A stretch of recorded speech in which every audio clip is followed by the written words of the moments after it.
Hello and welcome to the Stansberry Investor Hour. I'm Dan Ferris. I'm the editor of Extreme Value and the Ferris Report, both published by Stansberry Research. And I'm Corey McLaughlin, editor of the Stansberry Daily Digest. Today we talk with Joel Littman, the Chief Investment Officer of Altimetry. Joel is our good friend and our colleague. He is a very smart guy. He's got a head full of data and a head full of great ideas. So let's talk with him. Let's talk with Joel Littman. Let's do it right now.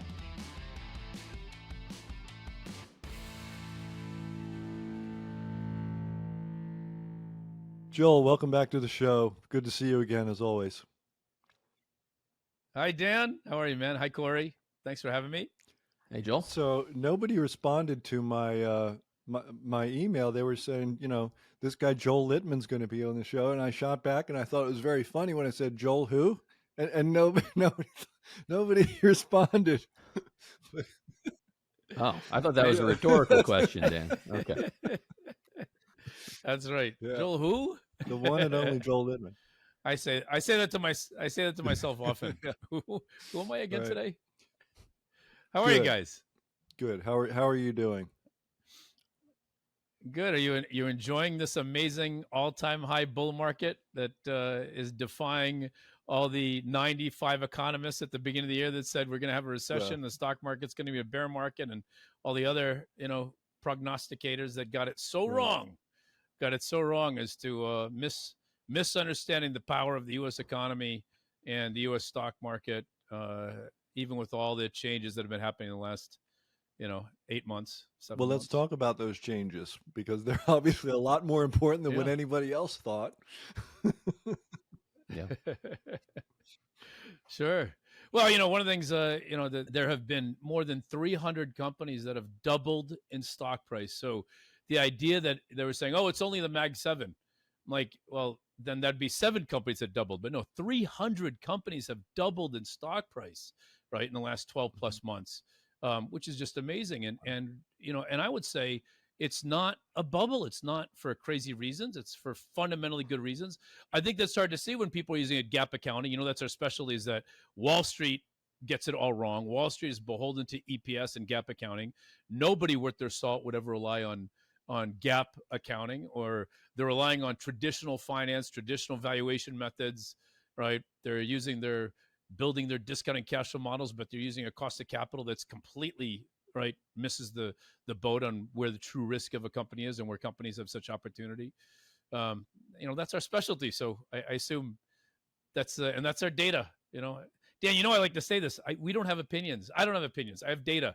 If the data points us in a certain direction, we'll talk about it. If it points us in a different one, we'll say, here's where the data's headed. And the data on a lot of stuff early this year, when the market corrected was no, this is a buying opportunity. It was a heck of a buying opportunity. That's proven right. It certainly has. Yeah. And like you say, it surprised a lot of people. I totally admit I'm one of them, but I'm always surprised. So that doesn't really mean much. I'm never not surprised. Well, Richard Driehaus, who's like the father of this kind of market, right? Growth and markets, the father of momentum investing.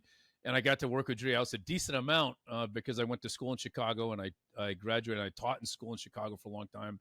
And Driehaus is a Chicago guy through and through. And he's, one of the greatest investors of the last 50 years. He passed away about 3-4 years ago. God rest his soul. But, he used to say that I invest on surprise.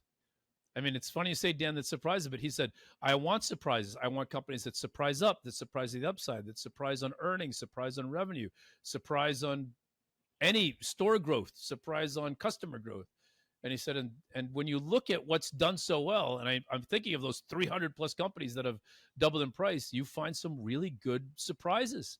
And those surprises, especially, I'm talking about fundamental surprises, not just they beat on EPS or something, but where the company's just, outproduced, outsold than what anybody would have thought. That's surprises can be a really good thing. And right now they seem to be. Yeah, I would think a lot of people are surprised by, I don't think Dan's the only one. I think a lot of people might be surprised that, me too, that 300 companies have doubled their stock price in the last it's 12 months, is what you're saying?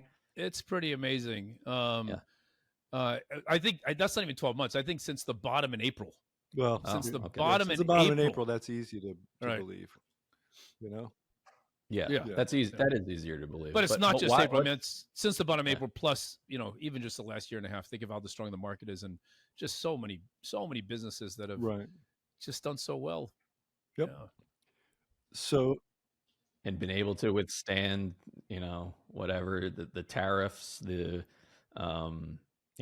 the thing that comes to mind for me immediately. Like what the big discussion was at the beginning of the year was, how are these tariffs going to impact businesses, and are they?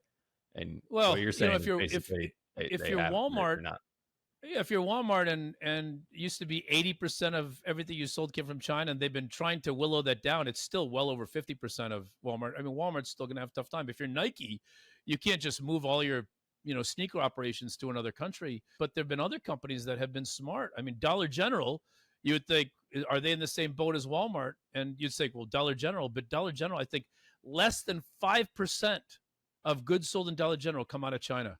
So there have been companies that have foreseen this, and so you could say, all right, so they're not going to succumb to the tariff issues or supply chain issues in that way. Walmart and Nike are still in trouble with that issue, whereas someone like Dollar General, where they'd say, isn't that in the same boat? And you'd be surprised to know that how little of what's inside a Dollar General store comes from China. And there's been a marked strategy there. Mhm. To do that, and you're finding a lot of companies have done that, to say, I'm not going to have that supply chain risk from tariffs or from anything else, unpleasantness that happens with China that might cause supply chain issues, if they invade Taiwan or something like that. And so a lot of firms have been worried about that. Some haven't, and that's when you can start picking through and saying, okay, who has been on the right side of these macro things? The other thing about tariffs is that the idea that everyone said tariffs are a tax on U.S. consumers. That was already proven wrong. I mean, even in 2018, 2017, there were tariffs that put on, and it was shown in electronics and apparel and other kinds of textiles. The exporter will absorb as much as 50 to 60% of the tariff. They'll just they actually reduce their profit to make sure they don't lose market share of the American consumer. You saw that happen in a number of cases, even in the 1930s. With the ridiculous Smoot-Hawley tariffs, which are done horribly.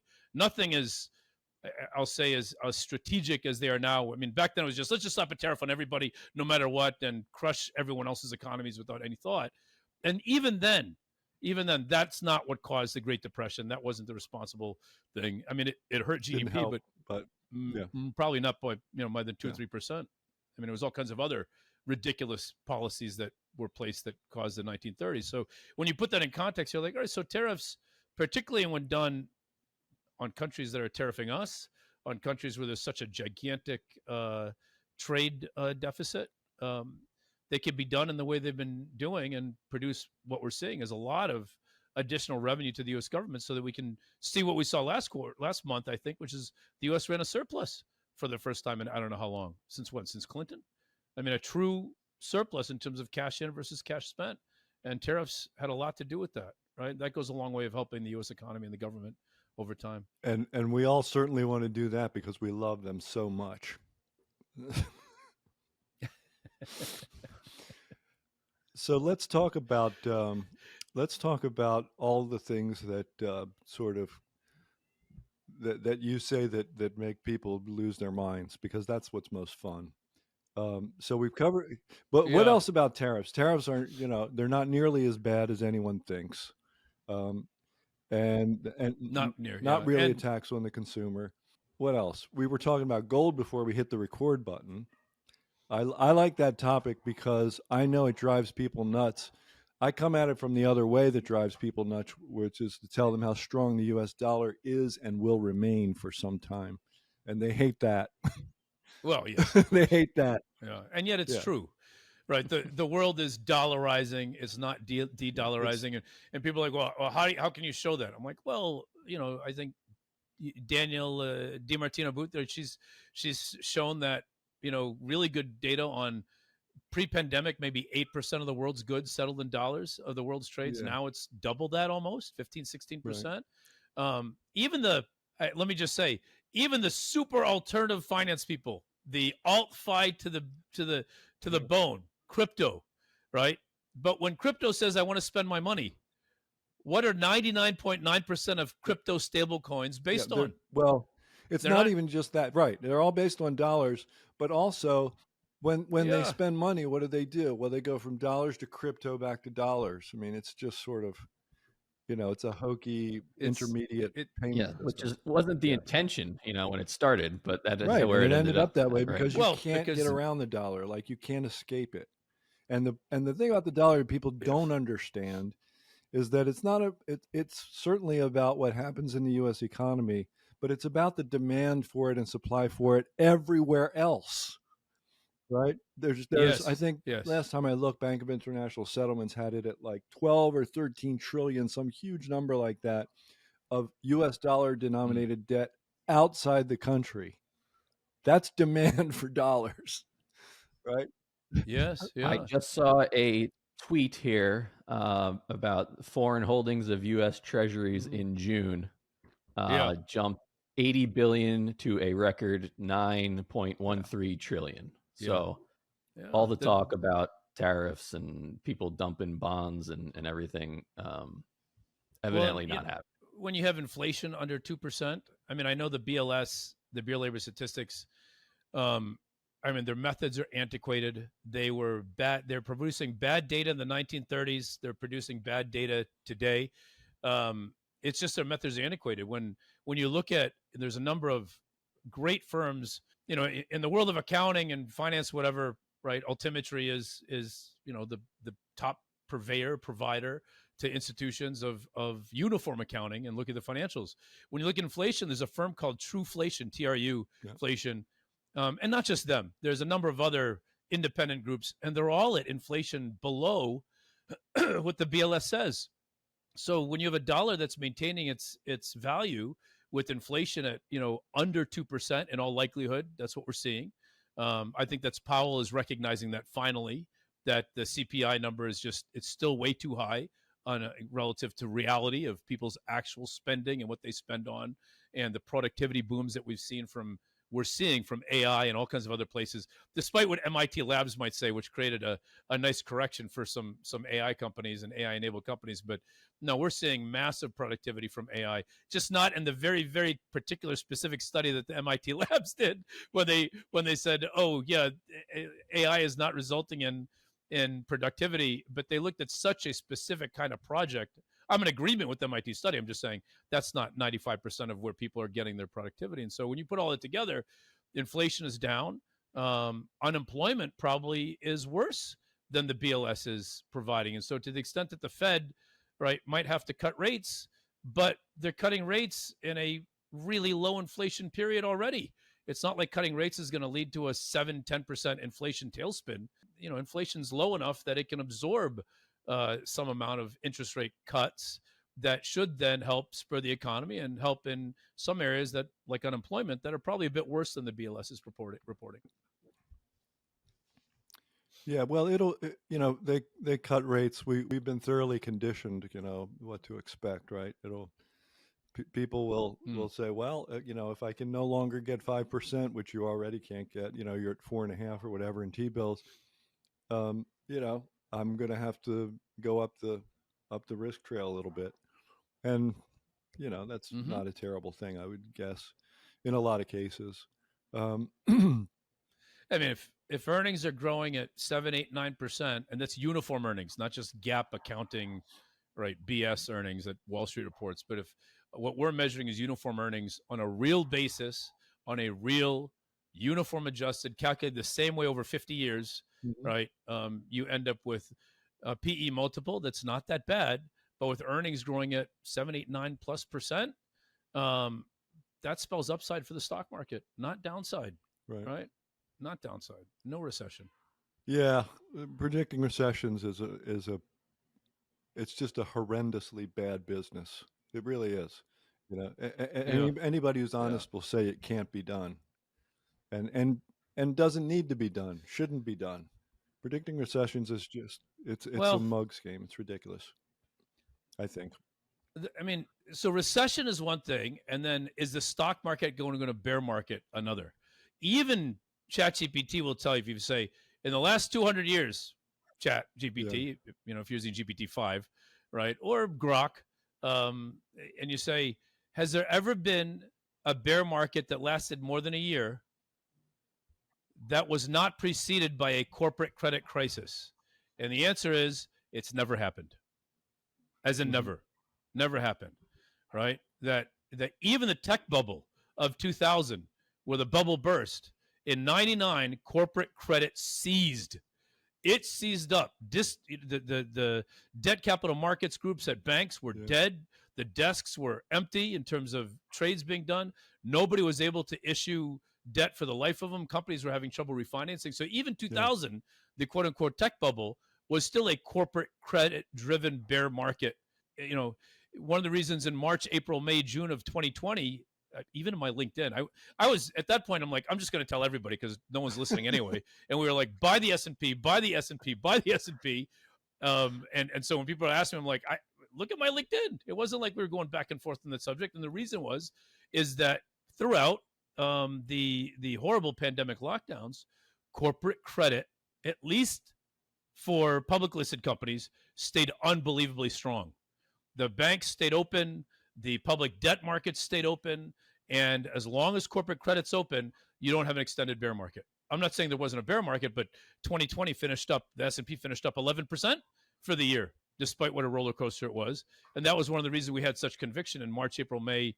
I think I published in Forbes in June or July saying, this is not just a bear market rally that's going to tank. This is fundamental, solid business, performance, and every reason to be buying in. Yeah, we did Honestly, the same thing right in now. Yeah, it was obviously an incredible moment to buy. And Dan, the measures are stronger now, right? Yes, there's some issues in consumer credit, consumer autos, office real estate. There's pockets, but you just stay away from those pockets. I mean, you can stay away from the pockets where there are corporate credit issues, whereas across the board, all other sectors than those few pockets, you see spreads are really tight, meaning companies can issue debt and refinance debt at really, really inexpensive prices. If interest rates come down, that makes it even cheaper. That means there's more room for the companies to spend money on growth and instead of spending money on just debt service. And that is all very, very positive for the U.S. economy in general, but really for public listed stocks, all cap, micro cap, all the way up to large cap. It's funny because a lot of people will look at that same spread and say, see, it's just so tight. It's so tight. It never gets this tight or something. It's the opposite. It's sort of like the, S&P 500 trading at, record price to sales or whatever. It's never been this high. It's never been this tight, and they don't see it as a positive. It's a negative. Yeah, I we're wired to be negative, aren't we?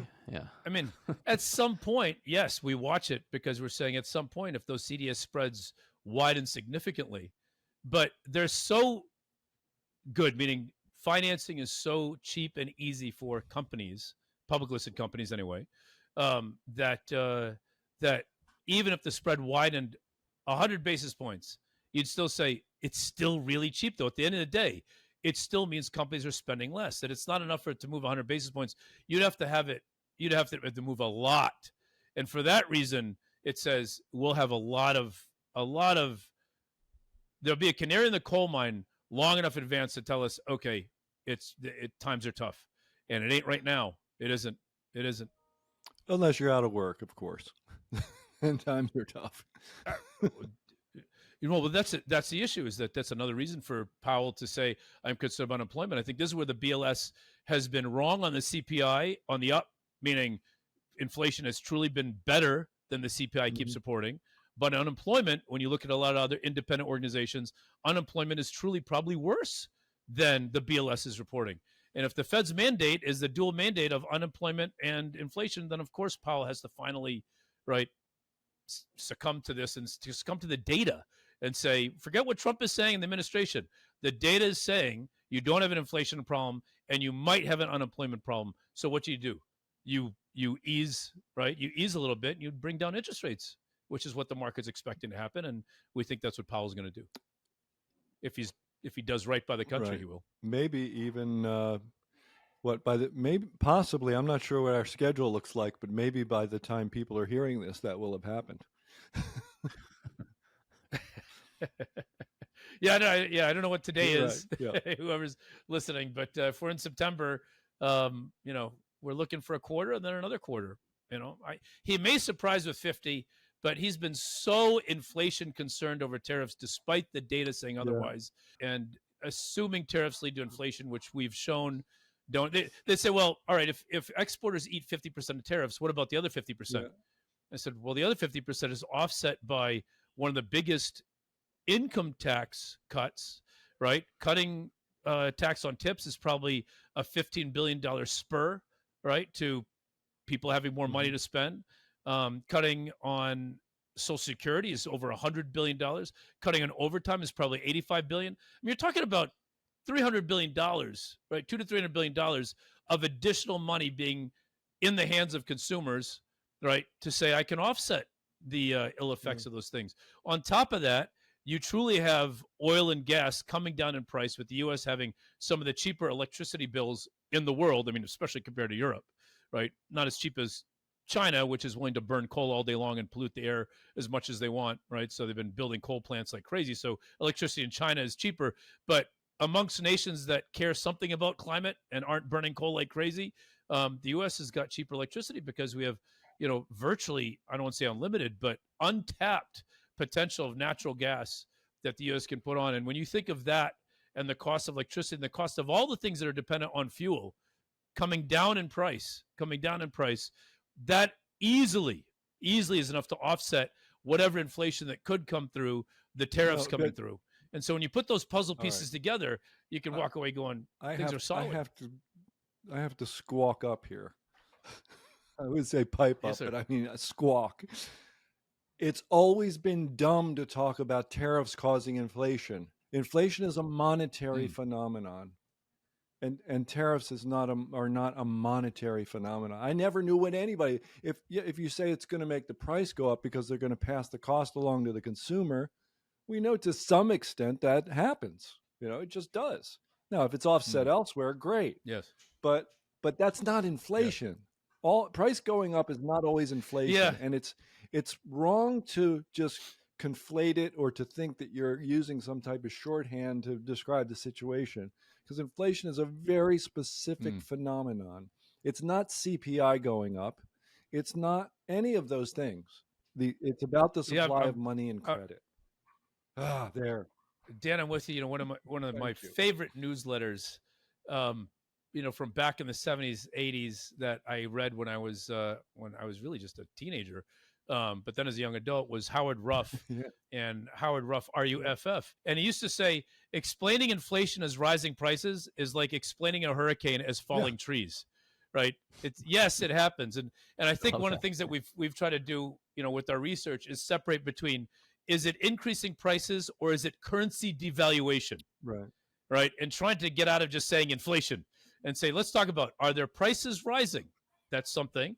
Is there currency devaluation? And that gets to Howard Ruff's comment that it's currency devaluation that we want to look at. And it looks like the US dollar does not have the currency devaluation, which is part of the reason why the world is turning to the dollar and is dollarizing more and more. I mean, if you want a reason to buy gold, the reason to buy gold is not the US's problems. It's the problem in, the next 20 countries in the world. And that would be a reason to buy gold, right? If you're in Russia and you are getting paid in rubles, I would turn that into gold in a second. If I was paid in renminbi in China, or if I had real estate and I could get rid of my real estate, I would turn that real estate into gold in a second. If you're in Poland, the Polish government's like, if we end up a wartime economy, right, our currency is going to become worth a lot less. And in fact, all the countries that are not on the euro even, and even the ones that are on the euro would say, maybe I should be buying gold if things are going to go really south with Russia, Ukraine, and the stuff in the Middle East. So if things really get bad, right, those are all the reasons to buy gold. So people are like, oh, you're not a gold bug. I'm like, actually, I think gold's going to do very well, but not because of the U.S. is having concerns, but because the rest of the world does. And when you can only produce 1.5% to 2% of gold a year, and on the margin you have all these giant populations saying, I don't like my currency. Some turn to the dollar, some turn to crypto, and quite a few turn to gold. And so it's a very bullish call on gold. I'm not against gold. I just still think the S&P 1500 plus the dividends reinvested is still on par, on balance, a better place than pure gold. That said, if you're investing in gold stocks or gold equities and those companies produce a profit, they can pay you a dividend, different story, right? I spoke at the Rule Symposium in July. Rick Rule invites me there all Yeah, I the was time, I there. think to rouse people up. Yeah, I know. That's right. And yet I was saying, the title of my presentation was Goldilocks for gold and stocks. Right. Because you could have a situation now where for U.S. stocks, you could have things going well and still have a bullish reason for gold at the same time. They don't have Yep. to be, against each other the way people often think.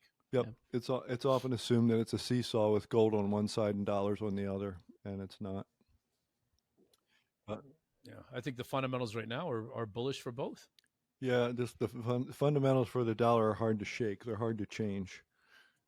It's too massive. There's too much demand outside the U.S., as we've been saying. Anyway, okay, so we've ticked people off with tariffs, and we've ticked them off with gold, maybe, hopefully. Although you couched it a little bit. You're being bullish on gold. I don't know. Yeah, that was pretty I mean, bullish. they're on not going to gold, be too angry at you. Yeah, I wasn't thrown out of the conference the way I might have been in other years. Well, let's get you thrown out of here. What else you got? What do you got that's like, throw him out of here? I mean, bullish on the S&P. Yeah. Bullish on gold. I think there's an emotional fear. It used to be they always talked about the fear of missing out, right? FOMO. I think there's a fear of getting in.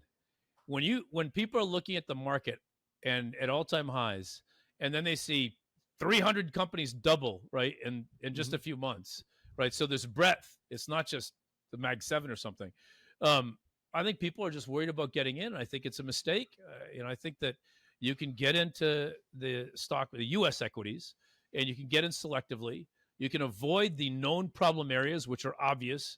I think office real estate is still in a horrible depression. I think autos are in trouble. I mean, I think there's some big areas to be worried about, right? Any banks that are dependent on office real estate, and there are a lot that still are, I'd still be very concerned about. I'd be worried about, we still have to see what happens with Trump on drug pricing and pharmaceuticals. So if your drugs are the ones, if your company's drugs are the ones that are going to get hit with the price control, that is going to limit profits. It's going to limit dividends and capital gains. So there are known areas to worry about, but there's a lot of other areas, like the AI, I'll say enablers, where it is gangbusters for corporate America. I haven't talked to, and I do spend a lot of time with management teams as well as investors. I haven't talked to a management team yet that hasn't said they're embracing AI at every single level of the firm.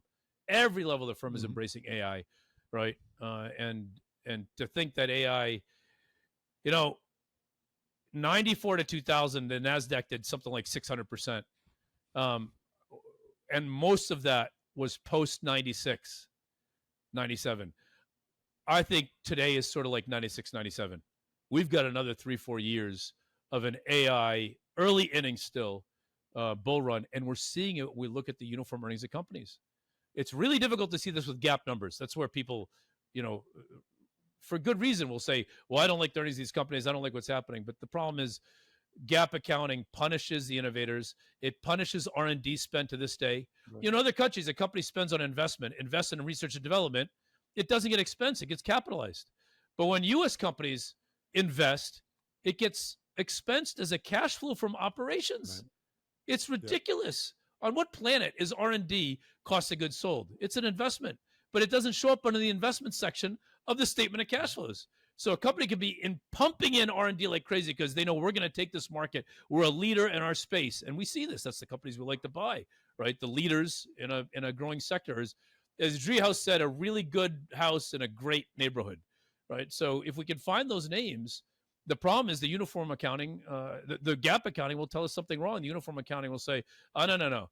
Cash from operations is strong. They're just investing like crazy. That's very different from cash from operations being low because of R&D, right? And when you see clearly on that, you can get away from this fear of getting in and say, we could be selective. We're publishing a bunch of research on this. And we're announcing it in mid-September. I think I think September 17th, we're going to release this research, but it's 30, 40 years of research on the type of stocks that even in market highs continue to hit new market highs and really take off in these kinds of markets. And it's fantastic research. It's on the way Driehaus, right? The way Cliff Asness at AQR has built his $100 billion firm. Cliff Asness, who studied directly under Eugene Fama under the efficient market, and his goal was, all right, now when is the market not efficient, so that I know where to buy and where do I make money? As Fama said, it's not perfectly efficient. We're looking for those imperfections, and that research study we're publishing in September is it's a big deal. It's good, and it backs up why so many of these investors have done well when the value people, particularly at times like this, are like, they're pulling their hair out, and you're like, well, there's still value. You just have to, value is a stock cheaper than it should be. It's not just, does it trade at a 12 PE? Right. There are a few of those around, but they're harder to find than ever. I'm glad we're talking about AI, because that's another thing where I think we could potentially really make people angry. And it's good. I'm joking, of course, but it's good to upset people's expectations and tell them something different than what they want to hear. And with AI, the drumbeat, the constant drumbeat actually, is it's going to put a lot of people out of work. Now, from automatic loom equipment to the internet, this has never been the case. It's always all new technologies that are transformed. The printing press, whatever you want to call it, early in the Wealth of Nations, I think, or I know Adam Smith mentions pin making machines. All of these things, they make people more productive, and when a technology is really transformative like this, it just spawns new industries. The internet has created new industries, and so it makes us more productive. It spawns new industries, thinking that it's going to wipe out corporate America. Well, there are probably a lot of middle manager types who need to lose their jobs, AI or not, right? So, I think it's silly to talk about it that way, as this sort of unemployment apocalypse, since, so far that just hasn't happened in history. Well, Americans, have been very good, since, going back a couple hundred years, in being able to change, right? Being able to adapt, being able to innovate. And that means also changing jobs. I mean, at one point, we were 65% of people in the U.S. were agriculture. Today, it's 2, 3. I mean, but it's very, very, very low. Well, it's not like the other 58% just remained unemployed for the rest of their lives, right? It's people moved over, right? And you move over into jobs that are increasingly more tech, or tech related, or tech support, or tech maintenance. It's our employees said to us a couple of years ago, they said, hey, we're hearing this. Are you, especially in a knowledge industry, we're manipulating numbers, we're manipulating data. And they said, can't AI take our jobs? And I said, here's what we guarantee. I said, I don't think AI can replace our people, but someone using AI will replace your job, or some research firm using AI will replace Altimetry if we don't. And that is the case, right? But no, I don't. I'm with you on. I don't think you see some massive. There's no unemployment by any stretch of the imagination, but there does have to be change, as there has been. Like if you were an expert in farming before, you had to learn how to build houses. If you were an expert in building houses, and right now that's still a decent industry, but maybe not building offices. Right. We don't. You have to change and move and adapt. And Americans are great at that. Books about the great buggy maker crisis of the early 20th century, right? The buggy whip crisis. Oh my God, it was mass chaos. The buggy makers and the buggy, they all went out of business.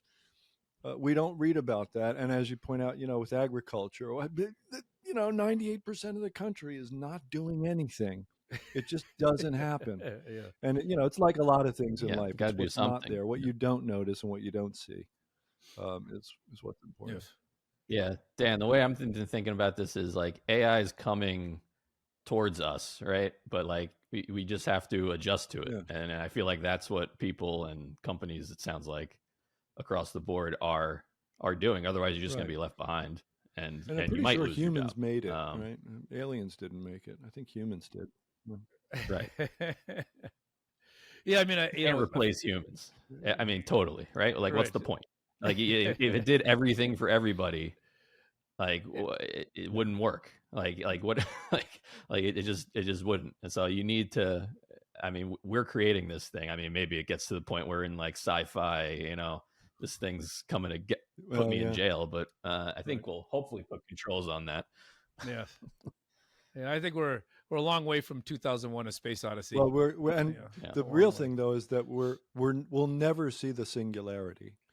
The singularity was never going to happen. We're never going to see the machines take it. The machines aren't going to be superior to humans. Humans are always going to be more human than the machine, and humans want other humans. The demand is from human beings is more humanity. It's not more devices, right? So right. I'm in Dan. We are of the same page on that, philosophically, and I'll even say spiritually. Right, I believe that. Yeah, I'm into that. Yeah. So when people talk about the singularity or AI, like the mass employment apocalypse view of AI, or even the other thing they talk about, Elon Musk and various folks have expressed concern is AI kind of taking over, just being a threat to us physically. I guess, as Corey just mentioned, actually, it's like the machines in the Arnold Schwarzenegger movie, right? Skynet, right? The AI becomes Skynet. Yeah. Again, like you don't, like, humans have a say. That's all I'm gonna. Humans have a say. Yes. And I can still pull the trigger, and we can still, pull the plug and all this stuff. It just doesn't make any sense. If not to mention, if AI is still based on the internet, searching what is out there, what has been published, what's out there, it's still dependent on that data set for coming up with its conclusions. And that's why, to this day, if you go into ChatGPT, right, or Grok, Gemini, or Perplexity, whatever you like, and you say, I'm a 75-year-old man, I have a pension that covers all my expenses, I have $10 million in the bank that I don't intend to spend, how should I allocate it? And the answer is patently wrong every single time. Patently wrong. It is. I can't begin to tell you. And if you say you're 25 years old, but I have a couple of kids and they're in school and I got to have private tuition, and you ask for your asset allocation, it's wrong again. I mean, it's so wrong. It's like detrimental to a person's financial, wherewithal. It's such material levels.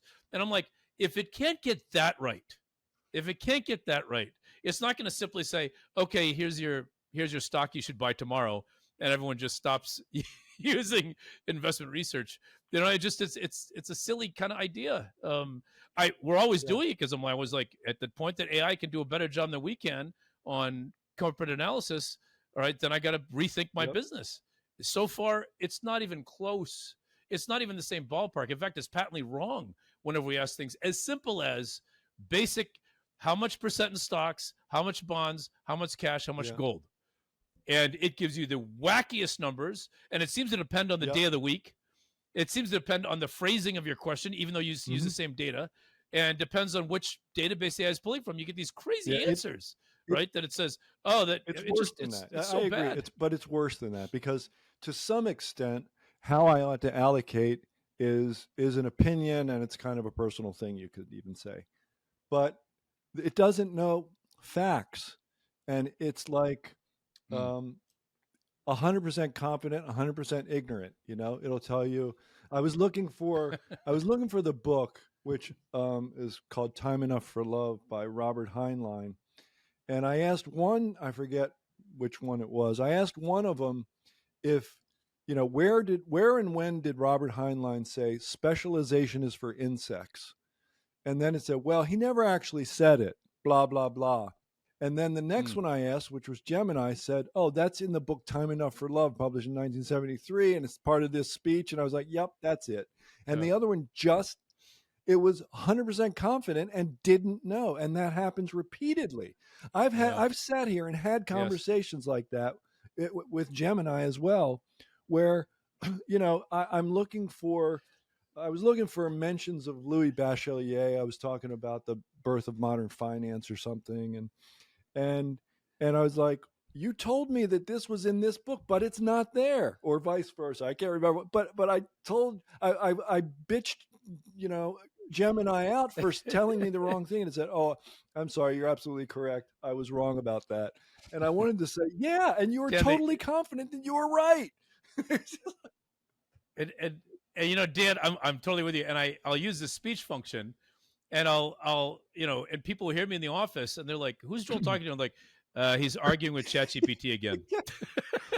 They literally said, they're like, "He's having an argument with ChatGPT." And I'm like, "No, that actually is incorrect. I can show you the research that says what you just told me is 100% wrong." Yep. "Oh, sorry, let me check again." I mean, exactly what you're saying, Dan. So, I mean, this is one of the things, is that when it comes to something as complicated as investing and the art and science of it and stock picking, um, you know, it's not going to be able to be all the be all answer and the be all end all answer. And you need, now that said, do I use AI at this point? Our firm is, over 100 people, and I could not tell you how many different AI tools are being used. Meaning, 2.5 years ago, everyone's using ChatGPT or some coding, AI or whatever. Now it's like every team has their own 12 agents, some of them custom made, that I'm like, I couldn't possibly even take an inventory of everything, because they're like, "Oh yeah, that's what we were using 6 weeks ago, but the new graphic design software is so much better and it's free." And I'm like, "Oh, I thought we were paying for that." They're like, "Well, we were, but we're going to cancel it because the free one is actually much better and does better, whatever." Just even for simple design, I'm like, wow, right? It's amazing. So the tools are incredibly valuable, but to give you the BL answer and say, how should I invest my money? What stock should I buy? All I get is a bunch of nonsense every time. Every time. Yep. And Yeah, you reminded me of something Eugene Fama was talking to us about. Like, do you have Great interview, by the way. Great do you interview, you have guys did with better? Eugene thank you. Fama. Yeah. Yeah. Yeah, I was not expecting to talk to a Nobel Me neither, winner. Yeah. This month, Yeah. but the what he said when we kept asking him about different things, and he kept saying, "Well, do you have better information than the market or somebody else does?"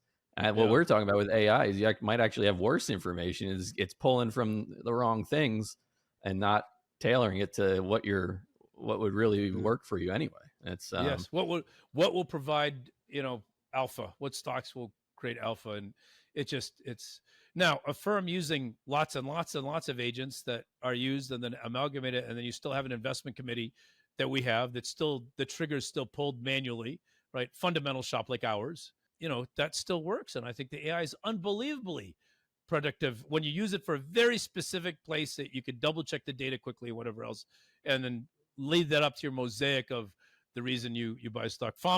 Eugene Fama, obviously famous for the efficient market theory, but even on your wonderful interview, I really thought it was a great interview. I'm not just saying that. He said, "Well, do you have the information for when the market is?" He said, "It doesn't all work perfectly, and so when you make money is when it doesn't work perfectly." One of the areas that confounded him, that one of his top students, Cliff Asness at AQR, wrote his dissertation on, and dissertation was for Fama, his PhD doctorate at U Chicago. And Cliff Assis, as you know, is AQR Capital, rating over $100 billion. And he said the importance of momentum as a factor, meaning looking at the 300 doubles, right? Looking at the stocks that are going up over the last 12 months, looking at whatever, and saying, okay, what are the characteristics about them that have created this momentum? And if we can identify that, then you can go in and honestly, Dan, I think there's a lot more really interesting issues out there right now when you look at that from that perspective, when you're looking for where is their imperfect information, where are the things that the market's not getting right. And one of them is when the market tells you earnings are negative a company when they're really positive, or earnings are shrinking when they're spending more in R&D, when in fact earnings are growing, they just happen to be investing a lot more in R&D. I mean, that's a really simple one of I can name 20 that the research is showing. But when you look for that kind of anomaly, there's a lot more really interesting issues, even with the stock market at all-time highs right now, when you're focused on this growth and momentum kind of strategy, the way Asness did, who is who was Fama's maybe one of the 5 most successful students of Fama, Right. along with Dimensional and Booth and others. Right. Yeah, One of his billionaire students, to put it simply. of several, Just one. of several. Yeah. Yeah. Amazing. Yeah, I enjoy Cliff on Twitter a lot, and I think I've asked him to be on the show once Yeah. or twice, and he's not interested. But maybe I'll ask him again. Who knows? You never know. Would Yeah. love to talk Well, to him. you've had Fama now, so if you reach out and say we had Yeah. Eugene, it was a great interview. Our giant audience loved it. Would you like to come on and build off Yeah. of it? That might be interesting now that you had Eugene. Yeah, that might get right? us some other ones, right? Yeah. That's a good thought. Yeah. Yeah, I'm not above that. I'll do anything to get him here. Yeah. Yeah. Seconded. Yeah, let's do it. Because I think Fama enjoyed it. He seemed to enjoy your interview. It wasn't just I'm being honest. I hope so. I think good he to watch. enjoys. I don't know if I asked him this, but he seems to be really interested in talking with people and getting on podcasts and just expounding ideas and things. But we admitted, Yeah. I admitted, I'll speak only for myself and not for Corey, in the takeaway session after the interview, that it was probably the hardest interview I think I've ever done. I just I wasn't ready for him to be so concise so many times. He really he didn't feel the need to expound a lot more than many others. It's yeah, he had that simple. Well, did they have when you ask them about why all these money managers underperform the market, is like, well, if they're trying to beat the market and they don't have information that's unique, then of course they wouldn't. It's like, and that was it. And I remember, Dan, you're listening to that and saying, yeah, if you don't have information, I mean, my entire business is built in. Do we have information the rest of the world doesn't have? And if we don't, then we have no business having an opinion, right?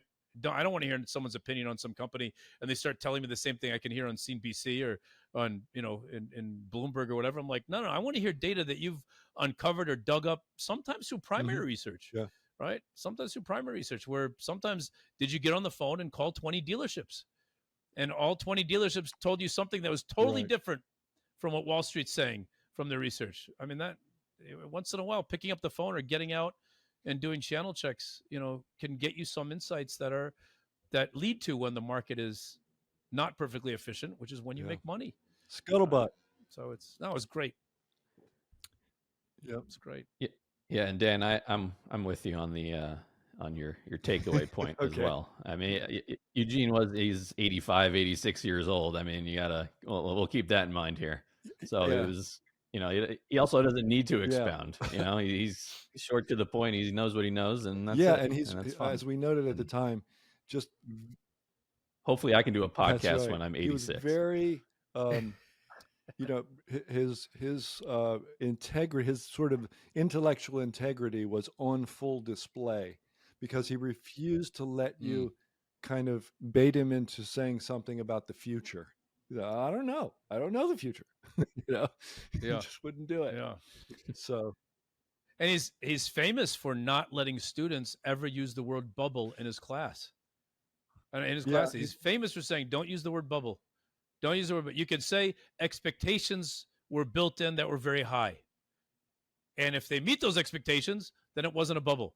And if they don't meet the expectations, then it falls. But it's not falling because it was a bubble. It's because the information at the time told you that stocks were going to continue having 12% earnings growth. And when they didn't, they fell. I mean, that's a discipline I think that I've been trying to teach internally, is also with our, look, when you have all these analysts up and coming, right? I can't do everything, right? And we have some great investment analysts, and teaching them early on, right? Don't say bubble.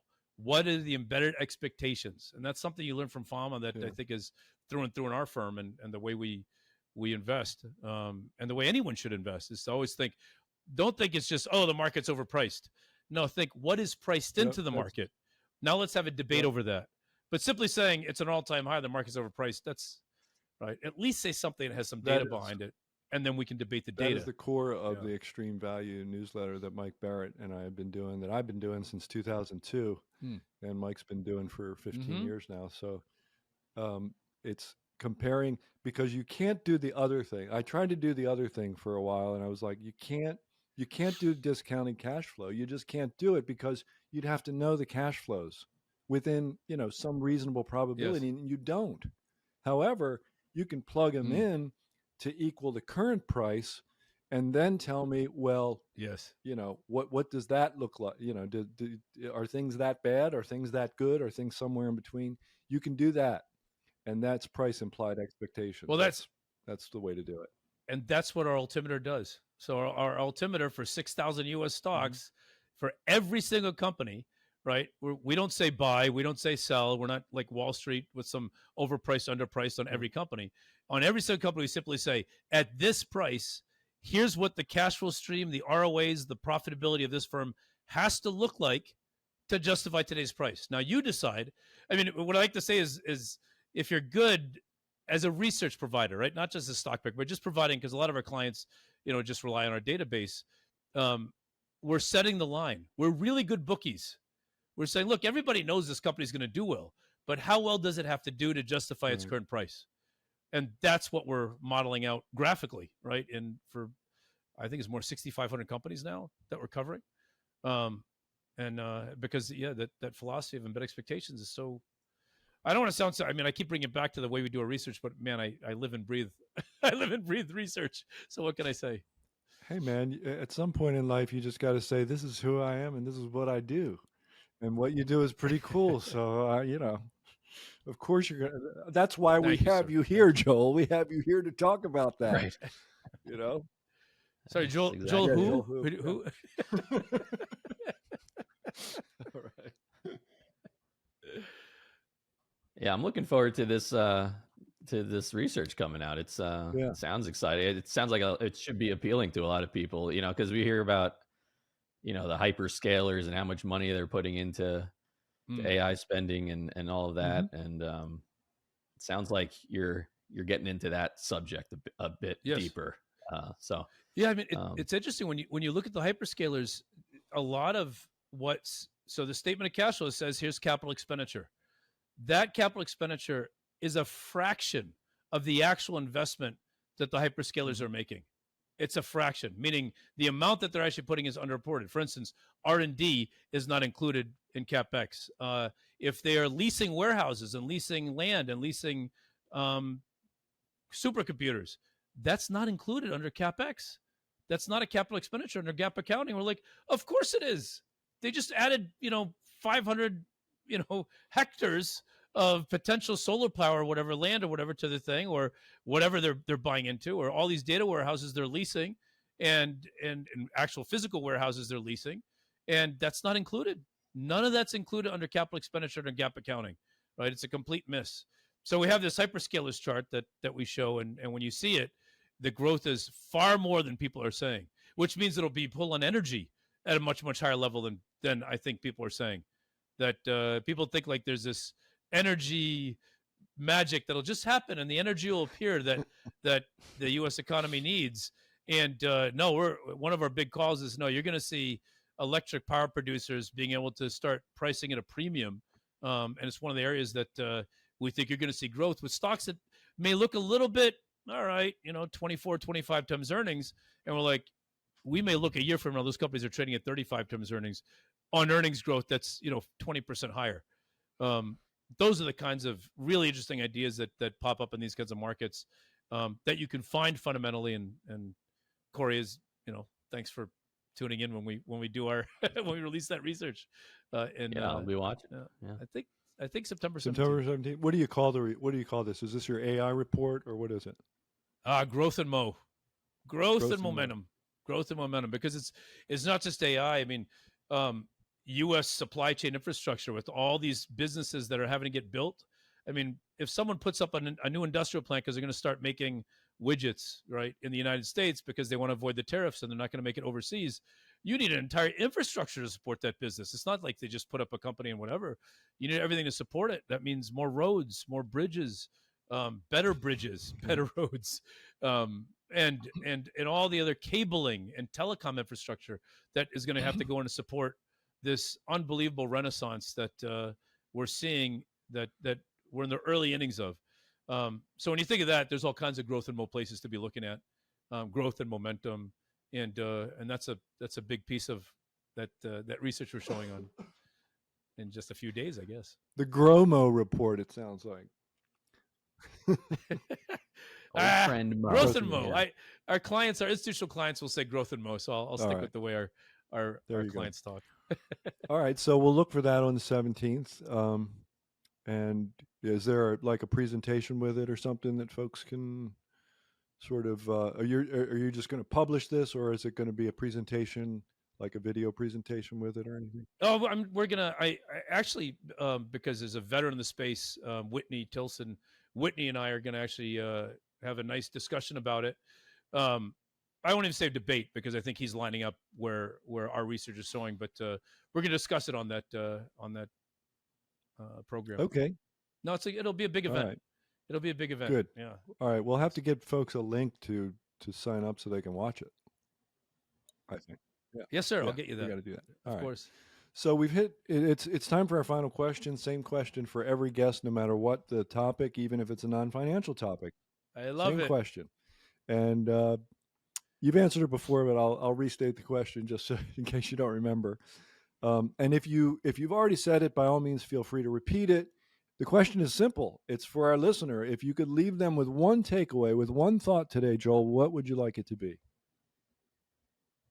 That's Dan. You know it's an easy one, and anyone that reads my work sees it every day. Yeah. Love, joy, and peace every moment, and you just pick one.